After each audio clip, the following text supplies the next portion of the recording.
Episode 1 drops us right into the ordinary grind of Shizuku Kenzaki, voiced by Kazuya Kamanashi in the anime. He's a regular guy in the Teo beer sales department, pushing cold brews like it's his life mission. Wine. Total nope.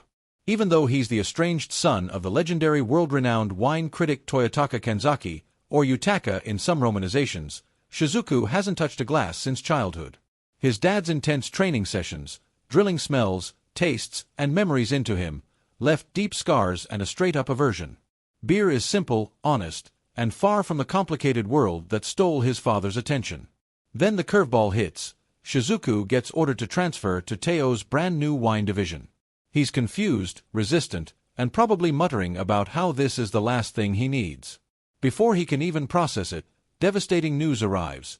His father has passed away from pancreatic cancer. Shizuku heads to the sprawling European-style family mansion for the will reading, tension thick in the air like uncorked tannins. There, the real bombshell explodes. Toyotaka doesn't just hand over his massive fortune and legendary cellar, worth a fortune in rare vintages. Instead, he sets up an all-or-nothing contest. Shizuku must compete against Kazuo Toho, commonly known as Issei Tamani in the broader story, the brilliant young wine critic his father basically adopted as a second son.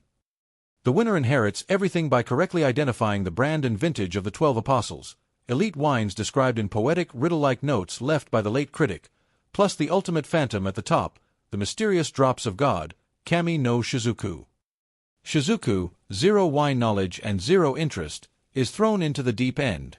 Enter Miyabi Murasakihara, or Shinohara Miyabi, voiced by Maya Uchida, a passionate sommelier apprentice he meets by chance. She becomes his instant guide and lifeline.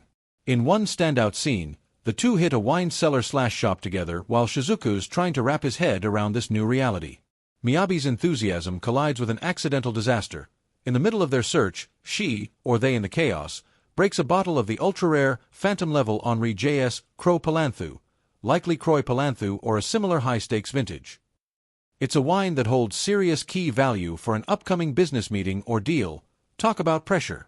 The moment mixes panic, sensory shock, and the first real spark of Shizuku's buried talent.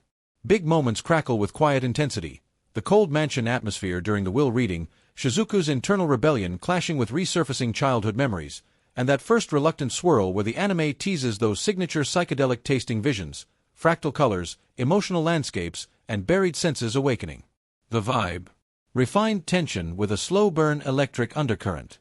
It's not flashy battles yet. It's the heartbreaking setup of family wounds, reluctant destiny, and the addictive pull of discovery. You feel the weight of legacy in every glass, the rivalry already simmering between the beer guy with raw potential and the polished adopted prodigy.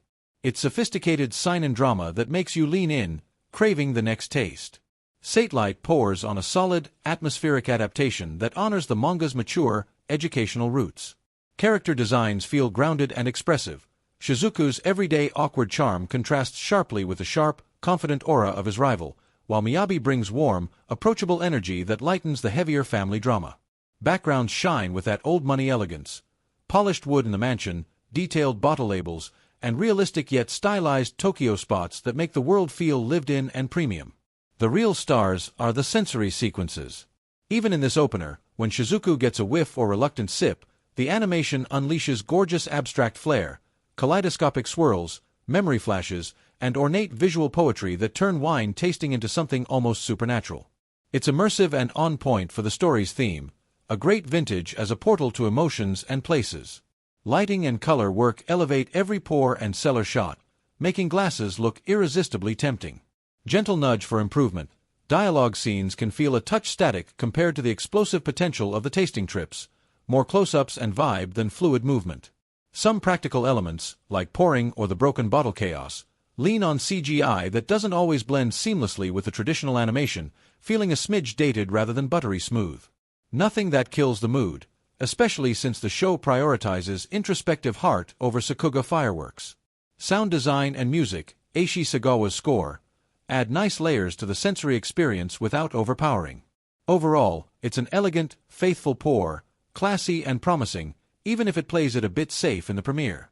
Episode 1 of The Drops of God hooked me hard with its smart blend of family trauma, intellectual rivalry, and that magical wine as superpower angle. What's got me obsessed? Shizuku's raw, reluctant journey, going from beer salesman who despises the stuff to someone whose hidden senses might just rewrite his life. The broken rare bottle moment with Miyabi adds perfect early chaos and stakes, showing how this world pulls you in whether you're ready or not. The Will's poetic challenges turn onology into an emotional puzzle, and I love how it respects the manga's real-world wine knowledge without feeling like a dry lecture. I'm crossing my fingers for the series to ramp up those stunning visual trips during tastings, flesh out the rivalry and Miyabi's role with more depth, and keep balancing quiet drama with escalating discovery. If it stays true to the source while letting the animation breathe life into the descriptions, this could be a standout seinen adaptation. Think sophisticated food wars with way more soul and zero over-the-top fanservice. Strong first sip that leaves you thirsty for the apostles and beyond. If you love thoughtful stories where everyday skills become epic, or just want anime that makes you appreciate the finer or fizzier things, this one's worth uncorking. It's got heart, brains, and serious aging potential. Here's to episode 2 and beyond. May the pores keep getting better.